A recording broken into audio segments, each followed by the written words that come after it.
Hello student. In the previous lecture we discussed about the basic postulates of special theory of relativity. Now we discuss about the time dilation.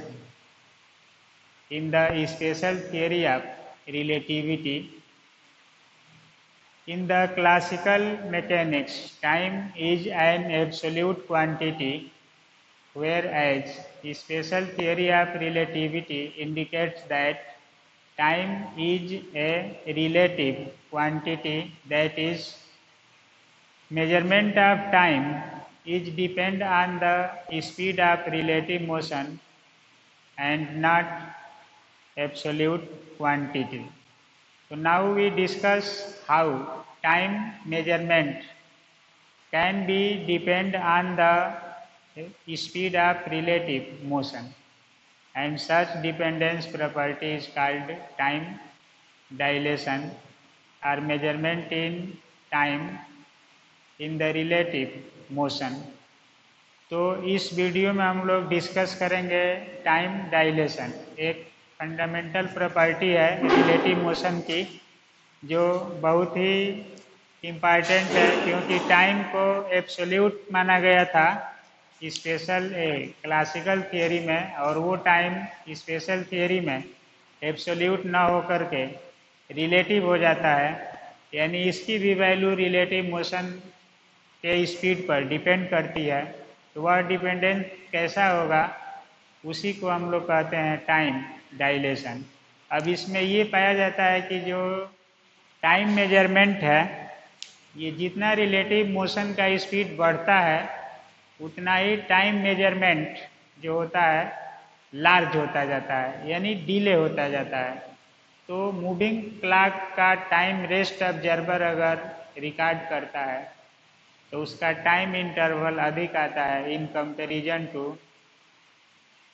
That observer which present in the frame of moving clock, यानी moving clock के साथ जो observer है वह दूसरा time count करता है और उसी क्लॉक में रेस्ट ऑब्जर्वर जो होगा दूसरा टाइम ऑब्जर्व करता है। तो टाइम का मेजरमेंट रिलेटिव मोशन के वेलोसिटी पर डिपेंड करता है और टाइम स्लो होता जाता है। जितना फास्ट रिलेटिव मोशन होती है उतना ही टाइम स्लो होता जाता है। इसी घटना को कहा जाता है टाइम डायलेशन और रिलेटिविटी ऑफ टाइम। तो एक टॉपिक हम लोग डिस्कस करेंगे रिलेटिविटी ऑफ टाइम। तो इसमें एक टर्म है रिलेटिविटी ऑफ टाइम, या इसी को कहते हैं टाइम डायलेशन। अब देखिए इसमें टाइम जैसे क्लासिकल फिजिक्स है, तो मैकेनिक्स या हम लोगों का रिलेटिविटी है, तो इसमें एक टर्म है क्लासिकल और एक है स्पेशल थियरी ऑफ रिलेटिविटी, और एक है क्लासिकल थियरी ऑफ रिलेटिविटी। तो इसमें टाइम को एब्सोल्यूट माना गया था, यानी टाइम जो होगा फिक्स रहेगा, fix and not depend on speed of relative motion. Fix रहेगा रिलेटिव मोशन के, यानी टाइम मेजरमेंट जो होगा फिक्स रहेगा बोथ फ्रेम ऑफ रिफरेंस के लिए, आइदर रेस्ट और मूविंग। क्लासिकल व्यू है, क्लासिकल रिजल्ट ये बताता है कि टाइम फिक्स रहेगा, स्पीड ऑफ रिलेटिव मोशन पर डिपेंड नहीं करेगा। क्लासिकल व्यू है ये। तो इस व्यू को स्पेशल थियरी ऑफ रिलेटिविटी में ये लिया गया है कि जो टाइम है ये टाइम रिलेटिव है, मतलब रिलेटिव वेलोसिटी के स्पीड पर डिपेंड करेगा, यानी ये vary with speed of relative motion. तो इसमें डिपेंड करेगा और इसी से टाइम डायलेशन क्रिएट होगा। अब इसका जो कंक्लूजन है, इस थियरी का जो मेन कंक्लूजन है, कंक्लूजन यही आता है कि जो clock faster is more faster more slower, तो इसमें एक टर्म लिया जाता है कि मोर फास्टर मोर स्लो डाउन।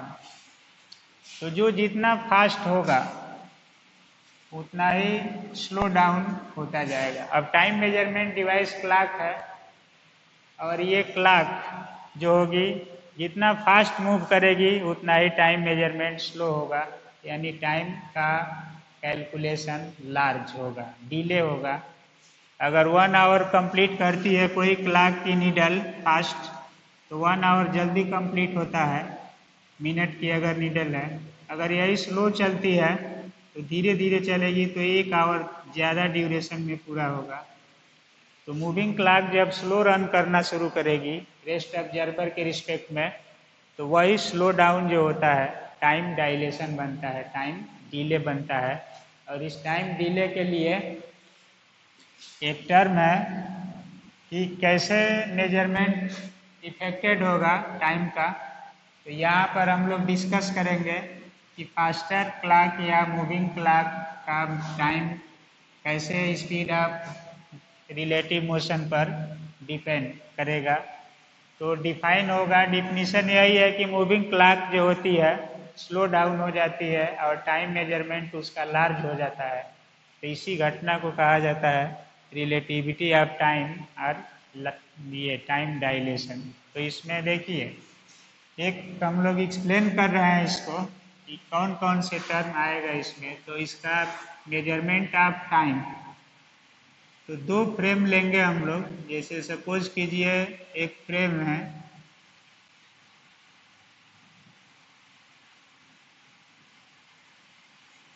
जो u स्पीड से जा रहा है और इस फ्रेम ऑफ रिफरेंस में एक मिरर है ऐसे, और एक लाइट सोर्स है। तो लाइट रेज यहाँ से जा रही है और अगेन रिटर्न होकर सेम पाथ पर आ रही है। तो ये मिरर है और ये सोर्स है S और ये M। तो ये d डिस्टेंस जा रहा है स्पीड ऑफ लाइट से और आ रहा है स्पीड ऑफ लाइट से। यहाँ से यहाँ का डिस्टेंस कितना है d। तो ये फ्रेम O डैश है और ये मोशन में है और एक इसी के साथ कोइंसाइड करता हुआ फ्रेम लीजिए, सपोज कीजिए इस तरह से।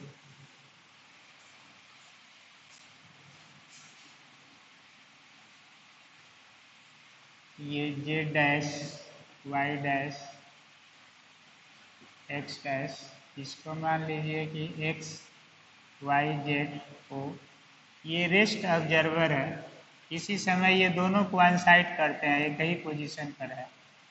ये भी ये ऑब्जर्वर इस घटना को देख रहा है कि लाइट यहाँ से जा रही है आ रही है, कितना देर में जा रही है कितना देर में आ रही है, इसका टाइम ड्यूरेशन क्या होगा, ये ऑब्जर्वर भी उसको ऑब्जर्व करेगा। तो ये मान लीजिए कि रेस्ट फ्रेम है अब ये ऑब्जर्वर जो है किसी, मान लीजिए सपोज कीजिए किसी गाड़ी से आगे जा रहा है, तो कुछ देर बाद इसका पोजीशन चेंज हो रहा है रिलेटिवली।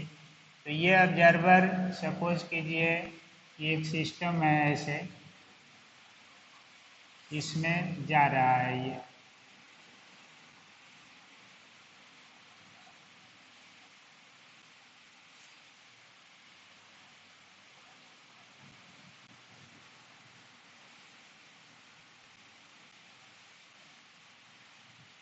यही इसका स्पीड है u। तो ये ओ डैश का फ्रेम जा रहा है, O dash frame is in motion, ये मोशन में है, एक्सप्लेन करेगा, मूव करेगा यहाँ से। तो एक टर्म है कि इसमें जो मिरर था ये पूरा पोर्शन सपोज कीजिए मिरर है, और यहाँ पर लाइट सोर्स है।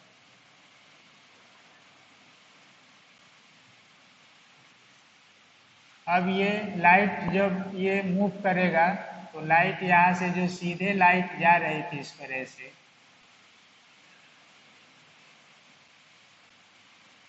तो ये लाइट अब कुछ ऐसे टर्न करेगी, इस पॉइंट पर जाएगी। जो लाइट सीधे आ रही थी इस तरह से, वो अब यहाँ पर ना आकर के मोशन के कारण, जब तक लाइट आगे बढ़ेगी तब तक ये मिरर आगे बढ़ जाएगा। फिर जब ये यहाँ से रिटर्न होगी तब तक मिरर आगे, सोर्स आगे बढ़ जाएगा। तो सोर्स पर जा करके सोर्स पर आना, पोजीशन चेंज हो जाएगा इसमें। तो ये सोर्स है एस, और ये है मिरर। यहाँ से लाइट सी स्पीड से जा रही है, एल डिस्टेंस है, सी स्पीड से आ रही है, एल डिस्टेंस आ रही है। अगर यही जो फ्रेम मोशन में था, अगर यहाँ से लाइट जा रही थी जो और आ रही थी, तो ये डिस्टेंस डी मूविंग ऑब्जर्वर के लिए है, वो डैश के लिए फ्रेम, और ये रेस्ट में रह जा रहा है। तो मोशन में जब ये टाइम को ऑब्जर्व करेगा, जैसे रेस्ट टाइम इंटरवल कितना होगा, जब मोशन में है तो ये ऑब्जर्वर इसको काउंट कर रहा है। तो इसके लिए टाइम मेजरमेंट कितना होगा, मोशन में जब ये होगा तो टाइम मेजरमेंट कितना होगा। स्पीड ऑफ लाइट से कोई घटना को लिया जाता है स्पेशल थियरी ऑफ रिलेटिविटी में, तो लाइट के स्पीड को मेजर किया जाए टाइम के रिस्पेक्ट में तो क्या होगा। अब देखिए, जब ये डेल्टा टी समय बाद जाएगा तो टोटल डिस्टेंस यहाँ से इसका स्पीड है u, और डेल्टा टी टाइम तक कितना डिस्टेंस ट्रेवल करेगा। अब यहाँ से लेकर यहाँ तक जो हाफ डिस्टेंस है u डेल्टा टी बाई 2, और ये भी हाफ डिस्टेंस होगा u डेल्टा बाई 2। तो मूविंग ऑब्जर्वर है ये ओ डैश फ्रेम है ये, और यहाँ पर ओ डैश फ्रेम है, यू स्पीड से चल रहा है, कुछ देर बाद आगे बढ़ता जाएगा ये। तो टाइम का वेलोसिटी डिपेंडेंट फार्मूला क्या होगा, इसी को रिलेटिविटी ऑफ टाइम में एक्सप्लेन करते हैं। क्लासिकल व्यू में टी में कोई चेंजिंग नहीं था, तो यहाँ पर हम लोग सॉल्व करेंगे टाइम डायलेशन के लिए फार्मूला। तो देखिए, एक इम्पॉर्टेंट कंडीशन है रिलेटिविटी की। तो इसमें हम लोग सपोज करेंगे, देखिए कि let at t equal to 0, t equal to 0, उस कंडीशन में हम लोग टाइम मेजरमेंट करते हैं, या लेट कर लेंगे, let both observer O and O dash are coincide at any time then time measurement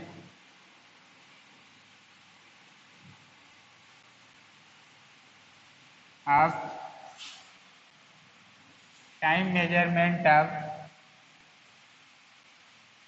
any event remains same for both. Remains same for both.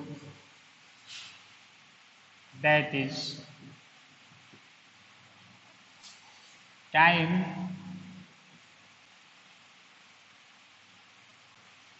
for light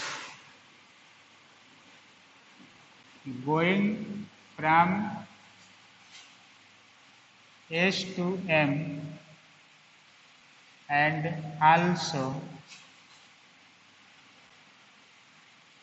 return back from M to S will be.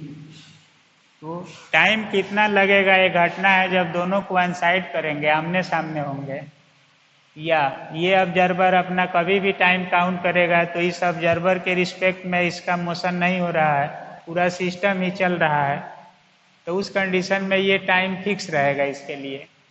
लेकिन ये observer जब ये motion में जाए, move करेगा, तो इस observer के लिए जैसे ही ये मोशन में होगा तो पता चलेगा कि सोर्स यहाँ से लाइट निकल रही थी जो जा रही है, तब तक मिरर आगे बढ़ जाएगा कुछ, तो ये तिर्यक पाथ पर ऐसे ऑब्लिक पाथ पर जाएगी, फिर जब रिटर्न होगी तब तक ये कुछ आगे बढ़ेगा सिस्टम, तो फिर ये ऑब्लिक पाथ पर आएगी। एल डिस्टेंस जा रही है, एल डिस्टेंस आ रही है, रिलेटिविटी में स्पीड ऑफ लाइट कांस्टेंट है तो इसमें कोई चेंजिंग नहीं होगी, और यूनिफॉर्म वेलोसिटी है तो जितना समय में ये यहाँ पर जाएगी उतना ही समय में रिटर्न होगी, और ये ऑब्जर्वर का ये डिस्टेंस है फिक्स रहेगा, इसमें कोई चेंजिंग नहीं होगी।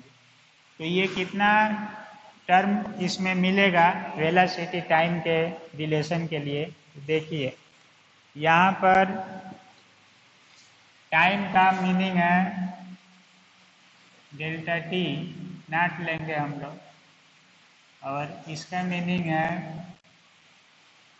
Distance upon speed.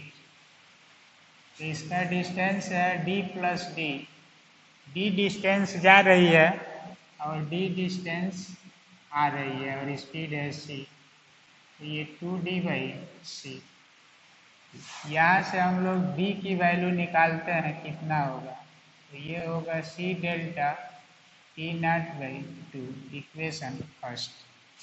अब देखिए नेक्स्ट टॉपिक में हम लोग लेंगे again let O remains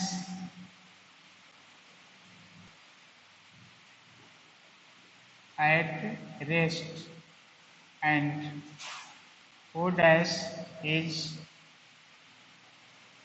going with inertial frame of reference है तो constant velocity u with respect to O, then in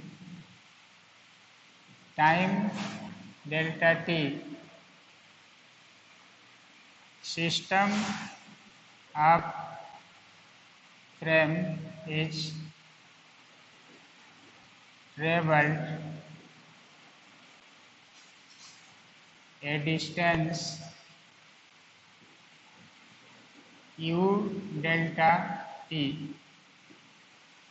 अब देखिए इसमें नाउ जो लाइट ट्रेवल कर रही है टोटल टाइम इसमें जो होगा डेल्टा टी, तो ये डिस्टेंस अपन स्पीड, तो ये डिस्टेंस l प्लस एल अपन सी, यानी 2L/c ट्रेवल कर रही है, where L is find age. तो इसमें कितना डिस्टेंस ट्रेवल करेगा, देखिए टाइम डायलेशन का एक फंडामेंटल प्रूफ है, आगे लैरेंज ट्रांसफॉर्मेशन इक्वेशन से भी प्रूफ होता है इसका, और एक जनरल मेथड है किसी भी इवेंट्स के लिए लेंगे। तो इसमें L की वैल्यू फाइंड करना हम लोगों को कितना होगा, तो देखिए यहाँ से L किसी एक ट्राइएंगल से हम लोग अगर काउंट करें, राइट एंगल ट्राइएंगल है, तो ये डिस्टेंस ये लिया गया है और ये L है, तो इसकी वैल्यू कितनी होगी, L का हम लोग वैल्यू निकाल सकते हैं, या जितना ये डिस्टेंस है उतना ही ये भी है, ये पता है। तो L की वैल्यू होगा √d² प्लस u और ΔT/2 का होल स्क्वायर, ये वैल्यू मिलेगा। अब यहाँ पर d की वैल्यू यहाँ रख देते हैं हम लोग इक्वेशन 1 से, तो ये हो जाएगा √C∆T/2 का होल स्क्वायर प्लस U∆T/2 का होल स्क्वायर L। अब इस L इसमें से C/2 को कॉमन कर लेते हैं इतना, तो ये वैल्यू हो जाएगा, इसको मान लेते हैं इक्वेशन 2। अब देखिए यहाँ पर इसको कॉमन कर लिए तो ΔT0 का स्क्वायर प्लस U∆T/c का स्क्वायर कितना हो जाएगा L। अब इसको मान लेते हैं इक्वेशन 3। फ्रॉम 2 and 3, 2 and 3 का मीनिंग है रेस्ट ऑब्जर्वर इस सिस्टम को देख रहा है, इसी के लिए टाइम का जो पाथ स्टेट लाइन था वो अब ऑब्लिक बना है इसमें, इसी से हम लोग कैलकुलेशन कर रहे हैं।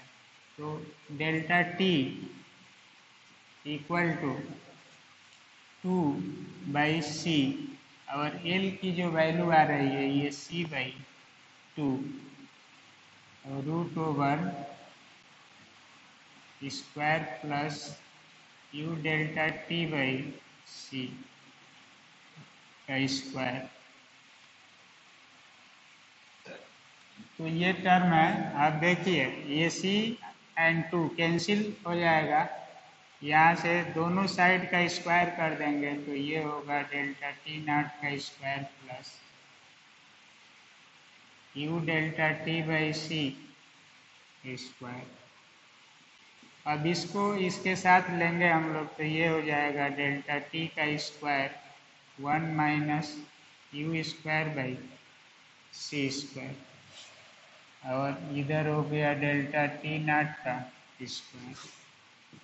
अब यहाँ से ΔT² की वैल्यू निकालेंगे तो ΔT0/1 - U²/c square,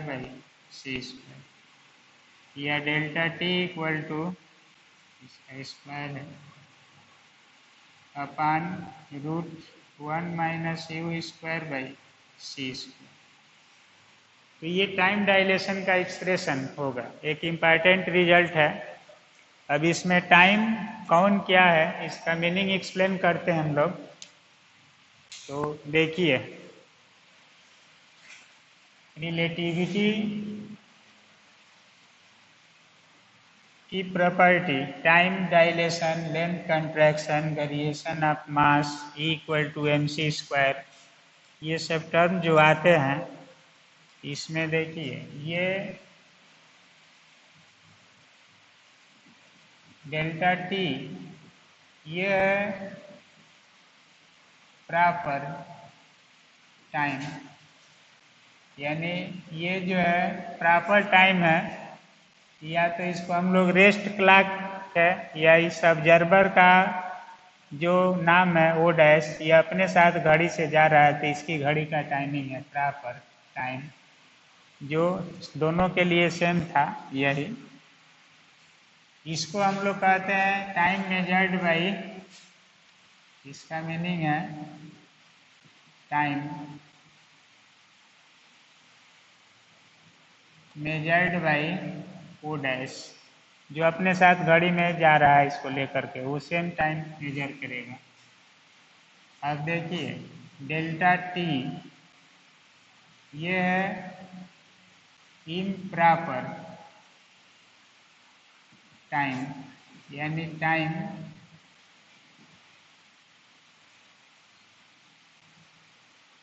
measured by ओ, या इसको कह सकते हैं कि time taken by rest observer in the moving clock. इसका मीनिंग है time taken by rest observer in the moving clock या इवेंट्स कुछ भी ले सकते। तो ये इस पर डिपेंड करेगा। अब देखिए for any value of you, जो रिलेटिव स्पीड है यू, इसकी वैल्यू कुछ ना कुछ होगी तभी रिलेटिव मोशन होगा। अगर जीरो हो जाएगा तो रेस्ट में हो जाएगा, कोई रिलेटिव मोशन नहीं होगी। तो किसी भी रिलेटिव मोशन के स्पीड के लिए यू स्क्वायर की वैल्यू अगर जीरो नहीं होती है, u not equal to zero, तो 1 minus you square by C square, ये जो होगा लेस देन 1 आएगा। अगर यू जीरो हो जाता है तो 1 हो जाता है, ये लेस देन 1 होगा। तो इसका मीनिंग क्या है इसको देखिए।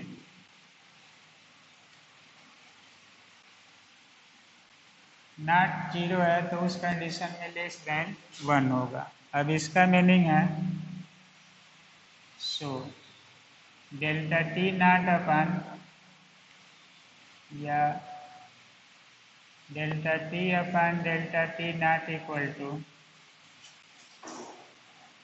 1 upon under root 1 minus you square by C square. जब ये लेस देन 1 है तो 1 में स्मॉल क्वांटिटी से डिवाइड होगा तो ये ग्रेटर देन आएगा 1। अब इसका मीनिंग हो जाएगा कि delta t greater than delta T naught. इसका मीनिंग हो जाएगा कि delta t minus delta T naught equal to zero. तो यहाँ पर जो टाइम ऑब्जर्व करेगा इसका फिजिकल मीनिंग है कि time observed by O is large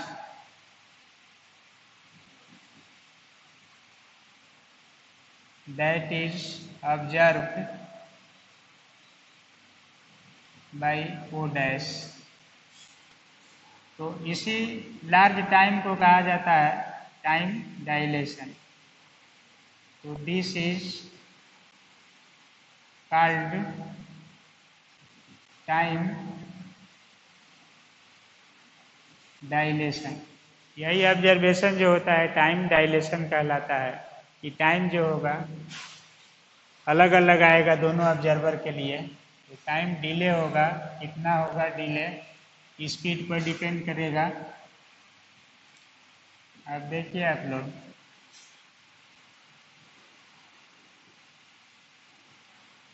for you equal to zero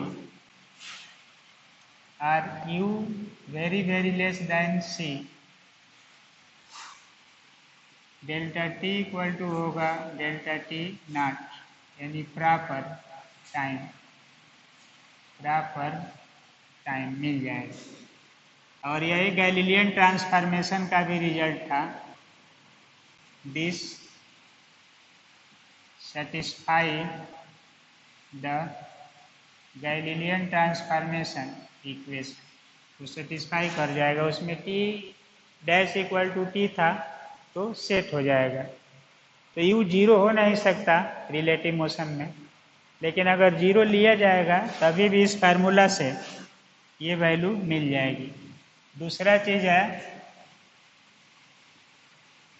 कि for you equal to c, जब यू सी होगा तो delta T equal to delta T naught 1 minus 1 यानी इनफाइनाइट। तो स्लो जो होगी गाड़ी, जब कोई ऑब्जर्वर इस स्पीड ऑफ लाइट से चलता है तो रेस्ट ऑब्जर्वर उसके टाइम को मेजर करेगा तो इनफाइनाइट, यानी अगर 1 आवर ये पहले देख रहा था तो ये देखेगा 1 आवर, इनफाइनाइट टाइम लग जाएगा उसको रन करने में। तो इसी का मीनिंग है, यहाँ से ये निष्कर्ष निकल रहा है कि moving fast clock is run slow. तो स्लो रन करेगी, इसी को कहा जाता है time dilation. This is called time dilation. यहाँ से है कि time is velocity, time is velocity dependent quantity, not absolute. तो ये एब्सोल्यूट ना हो करके वेलोसिटी डिपेंडेंट क्वांटिटी होगी। तो ये टाइम डायलेशन से रिलेटेड एक टर्म है, इम्पॉर्टेंट है रिलेटिविटी में, टाइम डायलेशन लेंथ कंट्रैक्शन। तो इस लेक्चर में हम लोग डिस्कस कर रहे हैं अबाउट टाइम डायलेशन। तो टाइम जो होगा रिलेटिव मोशन के वेलोसिटी पर डिपेंड करेगा। जो ऑब्जर्वर अपनी क्लॉक को मोशन में है और उस क्लॉक को ऑब्जर्व कर रहा है, अगर मोशनल क्लॉक को रेस्ट ऑब्जर्वर देखता है तो अधिक टाइम ऑब्जर्व करेगा। इसी घटना को कहते हैं टाइम डायलेशन। और टाइम वेलोसिटी के साथ कैसे डिपेंड करेगा, यही फार्मूला इसमें एक्सप्लेन करता है कि टाइम डायलेशन क्या है। अब देखिए, इसमें एक प्रॉपर्टी ये है, कौन टाइम किसका है, प्रॉपर इम्प्रॉपर का मीनिंग यही है कि दोनों टाइम आपस में सेम नहीं होंगे। अब एक टर्म लेते हैं ऐसे, जैसे मीनिंग एक्सप्लेन करना है हम लोगों को, कुछ नोटेशन एक लेना है इसमें, तो इसी के साथ एक्सप्लेन करते हैं। देखिए, यहाँ पर delta T equal to delta T naught root over u square c square. तो इसको लिखा जाता है गामा डेल्टा टी या डेल्टा टी नॉट रूट में 1 माइनस बीटा स्क्वायर। इतना भी लिख देते हैं, वेयर गामा इक्वल टू है root 1 minus you square by C square. इसको कहते हैं लॉरेंज फैक्टर। और beta equal to U by C को कहते हैं स्पीड पैरामीटर। तो रिलेटिविटी में ये नोटेशन है, बीटा गामा क्या होगा, किसी फार्मूला को कैसे लिया जाएगा। और यहाँ से एक रिजल्ट पढ़े हम लोग, गामा की वैल्यू है, गामा ग्रेटर देन 1 होता है, तो लॉरेंज फैक्टर की जो वैल्यू होती है ये ग्रेटर देन 1 आती है। तो गामा 1 से बड़ा होगा, बीटा की वैल्यू 1 से छोटा होगा, क्योंकि U very very less than C है, इसलिए बीटा जो होगा लेस देन 1 होगा और गामा जो होगा ग्रेटर देन 1 होगा। तो ये नोटेशन कहीं यूज होता रहेगा इसमें।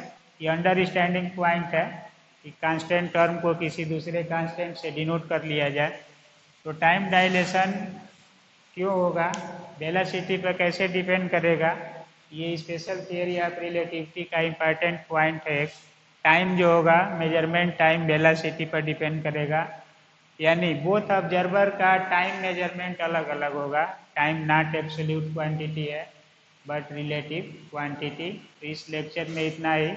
नेक्स्ट लेक्चर में हम लोग डिस्कस करेंगे एब्सोल्यूट नेचर ऑफ लेंथ या length contraction. Okay, thank you.